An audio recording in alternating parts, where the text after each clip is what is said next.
You won't believe what these guys just said. As a Yemenite Jew, we do not share the system of belief with Christians that they and us worship the same God. No, we do not. You know, Muslims and Jews and Muslims, we both worship the same God. We say Allah, we say Yallah. Some evangelicals do not worship the God of Israel. They do not worship the Islamic perspective of God. Maimonides, one of our greatest philosophers in Judaism, as well as a religious philosopher of Judaism, has quoted extensively in his beautiful Igeret Tayman, or the Epistle to Yemen, in which he was basically teaching and giving, basically answering many questions brought forward to him. The Jews of Yemen asked, what is your position of Muslims? Are they considered idol worshippers? Are they considered paganists? And Maimonides said, the Muslims, the idolatry has been removed from their hearts. A Muslim does not know idolatry, he does not know paganism, he has no form of whatsoever of any grain left in his heart. Therefore it is permitted unto a Jew, when he enters a land where he cannot find a synagogue, that he is allowed to pray in a Muslim mosque. He is okay, it's fine, it's okay. Hey, I can go to a Muslim mosque and pray if I have to, if I can't find a shul. However, Maimonides says, be careful. If a Jew enters a land where there is no mosque or a synagogue, then he is forbidden to enter a Christian church if there is one. Do not pray in a Christian church. And the reason why is because Christians do not worship the same God we do. They worship a pagan. They are idolaters. They are called avodah zarah in Hebrew, which means idol worshippers. So exquisitely said, so wonderfully stated. Oh my goodness! And you know, it's quite interesting that unfortunately there should be more Jews actually stating the facts as it is. That you know, Muslims and Jews and Muslims, we both worship the same God. I can tell you that the name itself is not the devil, is not a pagan idol, is not the moon god, as evangelical Christians have been propagating for decades. This is a very, very sick cult, by the way, and their idiocy is quite redundant. I mean, I can't even imagine if people would actually teach themselves these things and flatter themselves with these things, and at the same time claim to support Israel, when in actuality in Israel we say Allah, we say Yallah, we say these terms, these phrases are understandable to our understanding, that they are not in any way, shape, or form to what they say, to what evangelical Christians say is basically the devil. No, we understand what the name Allah means, what it signifies. Take the dictionary of the Hebrew language. I take the dictionary and I actually took the name of God, which is through etymology is the three letters Aleph, Lamed, Veh. Basically, I wrote it down. I know I don't have the whole thingamajigs on. You know, you get the idea. So basically, Aleph, Lamed, Veh. This in Hebrew means, well, without the, well, see, that's the thing. Without the vowels, because the dots, the nikud, the dots, or the vowels right here, these are vowels beneath the letters, indicate how the word itself is to be pronounced. So I'm going to block these right now for a second, but I'm going to show you. This right here, in my understanding, because I'm going to say what it is, this says God. Elah is God in Hebrew.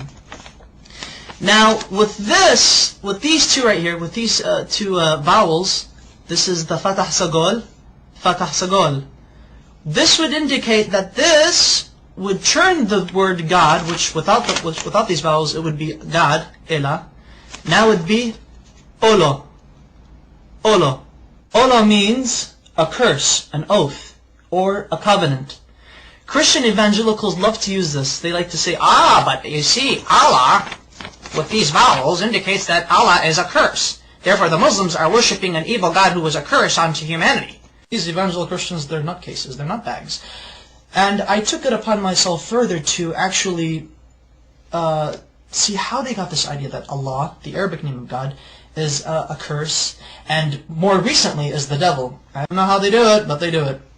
Allah is not the devil. God forbid. May God even forgive me for saying such horrible things. But here's the Hebrew version of the Arabic name Allah once it is written in Hebrew. The Arabic name Allah has 4 consonants because Hebrew is like Arabic. It's almost similar. Same alphabet, same thing, just different script. This is the Arabic name of God. This is how the script is. This is what it's connected, because Arabic is a cursive language. This is the connected form, but however, it is 4 letters. 1, 2, 3, and 4. I'm going to have to baby you guys into this. Now this is the name of God, Allah, in Arabic, but broken up. So that way each letter is given its position. This is Alif, this is Lam, this is Lam, this is Ha. So Allah. Okay.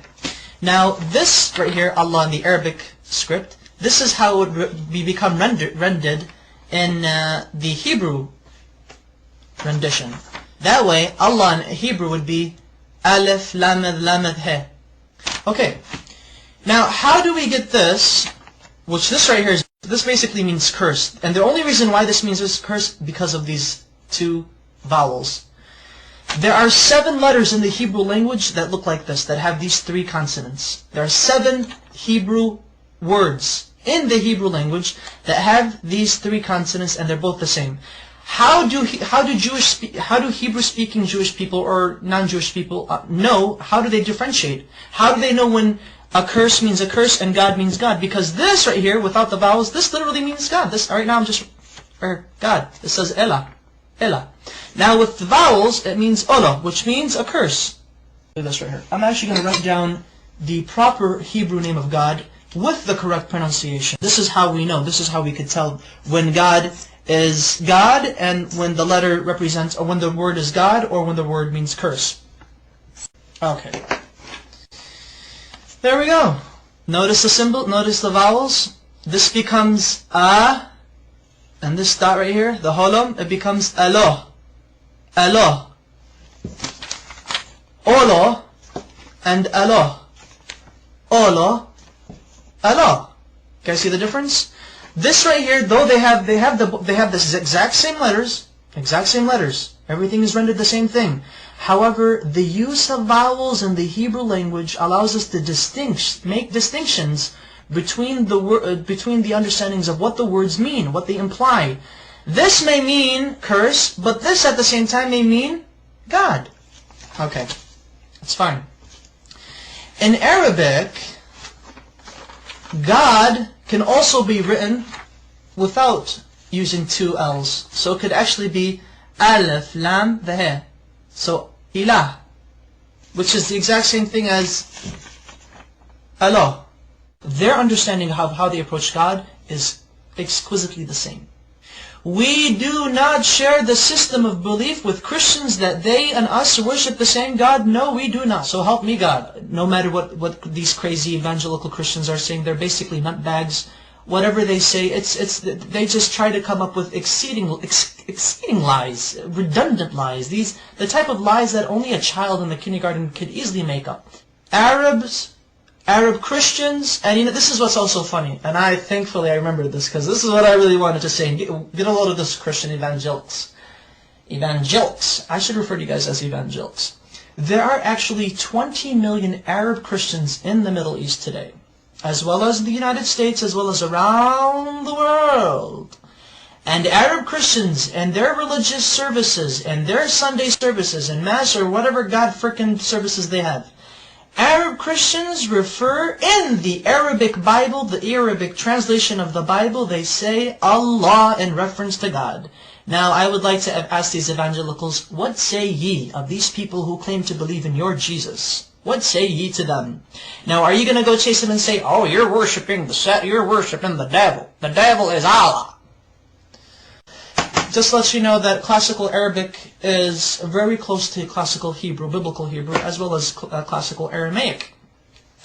They all tend to agree, they all agree in unison that Allah, Hashem, Allah are, through etymology, which is the study of the root of words, have come to unanimous agreement that Allah is the perfect Arabic name of God, that it cannot be made into a male. Through its perfection, it cannot be made into a male gender nor a female gender.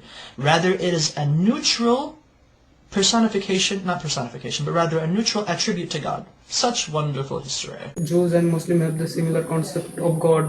God is one and He is not a man or a man.